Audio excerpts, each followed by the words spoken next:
Hi, welcome everyone. I'm Judith Heineman from Chicago. I'm Loren Niemi from Minneapolis, Minnesota. And both of us went on the road with John. So, two little bits for John. I'm going to do one, and then Judith is going to do a couple of things, and I'm going to do another bit. The one thing I want to say about John is that, if nothing else, John made an art out of loading a pipe. I mean, the amount of time it took to bring the pipe out, to prepare the pipe, to pack the pipe, to check the pipe, to pack the pipe again, to light the pipe, to take that first deep, to determine that the pipe is improperly packed, and to start the process again. The packing of the pipe often took longer than the smoking. And I watched him do it many, many times with utter fascination. And I asked him one time, do you have any particular interest in the tobacco? I mean, are you interested in a particular flavor? And he said, no, pretty much anything will do. And I said, well, what is it that you like about it? What is it that drives the essence of the pipe? And he said, well, it gives me something to do with my hands. Now, when John and I went on the road, we worked together for about 7 or 8 years in Chicago. There was a woman who produced house concerts, strictly music, but she met me and knew I was a storyteller, and she knew John, and she said, I think the two of you would go well together. Why don't you do stories and John will do music? And so she called her program Mostly Music, and we were the mostly.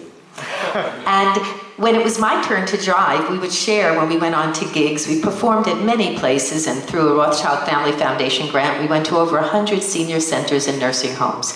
But when it was my turn to drive, I said, John, I'm highly allergic to smoke, and you cannot smoke your pipe in my car.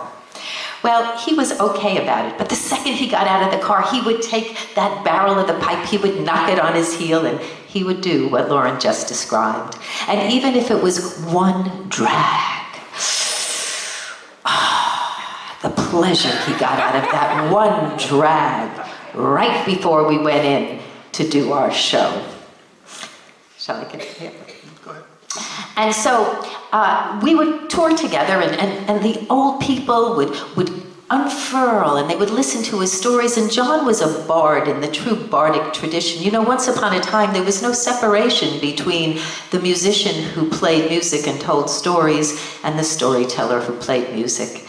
And because I'm not much of a musician, he was the other voice. And so he would play his beloved button accordion, or he would play the guitar, and then he would bring out the mandolin.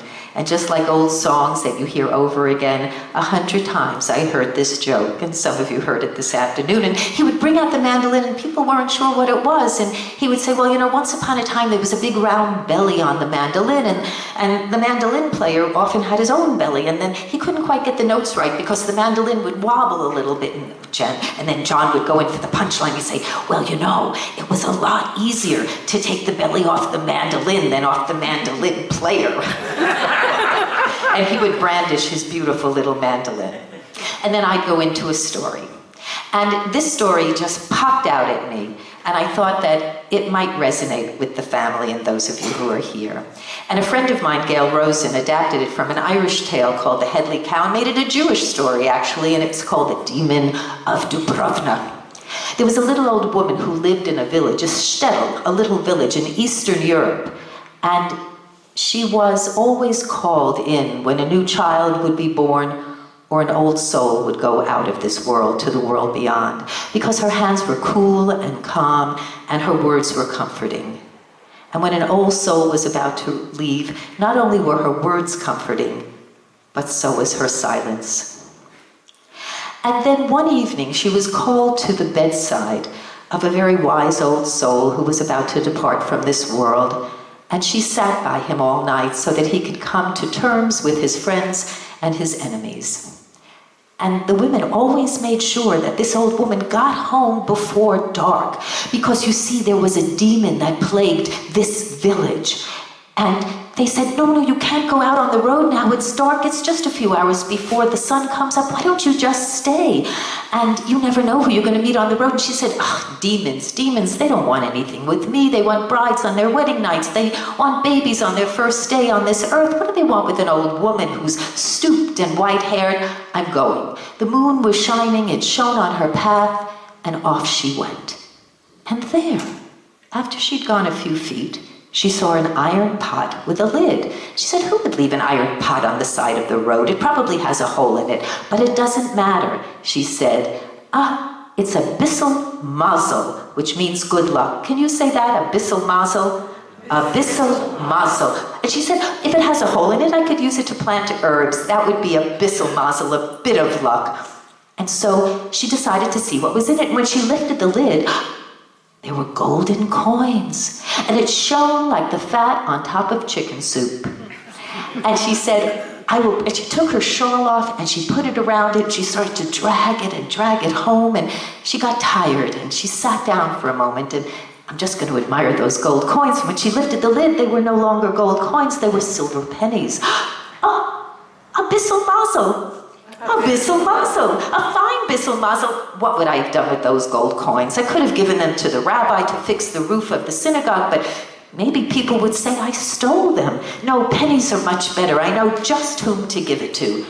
And she continued on her way. She pulled her scarf, and she pulled it, and she pulled it, and she was tired again. And then she picked it up, and the coins were gone.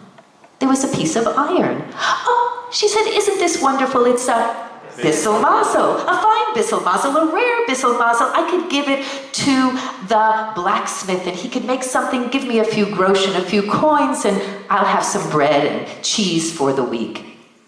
And then she dragged it, and she dragged it, and when she went to look again, it was gone. The pot was gone, and there was a big round stone, and she said, isn't this a bissel mazel, a fine bissel mazel, a rare bissel mazel? This is just the stone I need to prop open my door so I could have a breeze from my garden. And as she started to roll it home, all of a sudden, it started to change shapes.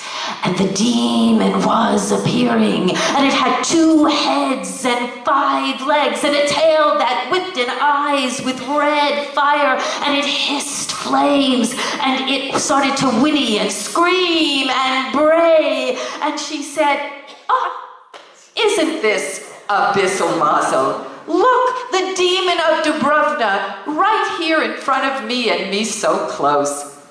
And the demon started to hiss and scream and shake. And he said, why aren't you afraid? Everybody, men, women, and children run off screaming in the night when I appear. And she looked at him and she said, with all the changes that I have seen in my life, with babies coming into this world and old souls going out, do you think your changes really frighten me? Well, she could see he was sad and disappointed. She said, we're just about at my home. Would you like to come in and sup with me? And he smiled and said, I would. And they sat down, and he regaled her with all the mischief that he had created, and she told him about all the changes she had seen. And they both remarked that they had spent the most wonderful evening together than they had in a long time. And when she went to get a bit of herring or a piece of cheese, she discovered that her cabinet was full. And when he left, she thought about that, and she said, you know, if you are willing to look change head on, no matter how terrifying, no matter how frightening, perhaps there just might be a bissel mazel, a fine bissel mazel, a rare bissel mazel. To John, who always looked on the bright side of things. Thank you.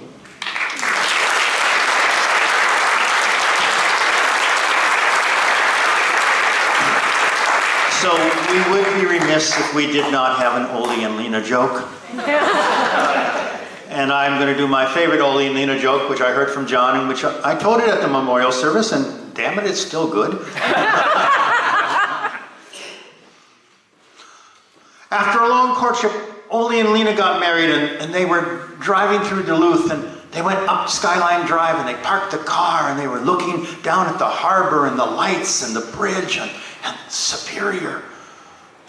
And Lena says, Ole, you know, you could kiss me. And he said, oh, really? Oh, good.